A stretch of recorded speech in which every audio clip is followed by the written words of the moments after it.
ይህ ድምፅ የሌለው የማስጠንቀቂያ ምልክት ከደረት ህመም ይልቅ የብዙ ሰዎችን ህይወት ያጠፋል። እናንተም ምናልባት አሁን ችላ ብላችሁት ሊሆን ይችላል። በጣም አደገኛ የእንቅስቃሴ መግታት፣ ስትሮክ፣ የማስጠንቀቂያ ምልክት የደረት ህመም ወይም የልብ ሞት መፍጠን አይደለም። ምንም እንደሌለ የሚሰማ ድምፅ የሌለው የመደንዘዝ ስሜት ነው።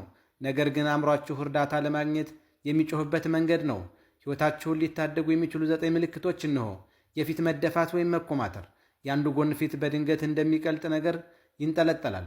የእጅ መድከም፣ አንዱን እጃችሁን ማንሳት አትችሉም ወይም ወደ ታች ይወድቃል። የንግግር መተላተል፣ ቃላቶች ልክ እንደ ሰከረ ሰው ይወጣሉ፣ ነገር ግን አልሰከራችሁም። የእይታ መደብዘዝ፣ በድንገት አንዱ ወይም በሁለቱም አይኖቻችሁ በግልጽ ማየት አትችሉም። የመብረቅ ኃይል፣ በድንገት የሚመጣ የራስ ምታት፣ ያለምንም ምክንያት የሚከሰት በሕይወታችሁ ከባድ የሆነ የራስ ምታት። የማዞር ጥቃት፣ ክፍሉ ይሽከረከራል እናም ሚዛናችሁን ጠብቃችሁ መቆም አትችሉም። የአእምሮ ግራ መጋባት፣ ቀላል ቃላትን መረዳት ወይም አረፍተ ነገሮችን ማቀናጀት አትችሉም። የአንድ ጎን መደንዘዝ፣ በግማሽ አካላችሁ ላይ የመወጋጋት ወይም የመደንዘዝ ስሜት።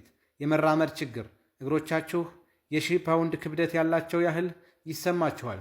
እነዚህም ምልክቶች ችላ ካላችሁ የመናገር፣ የመራመድ ወይም የራሳችሁን ቤተሰብ የመለየት ብቃታችሁን ልታጡ ትችላላችሁ።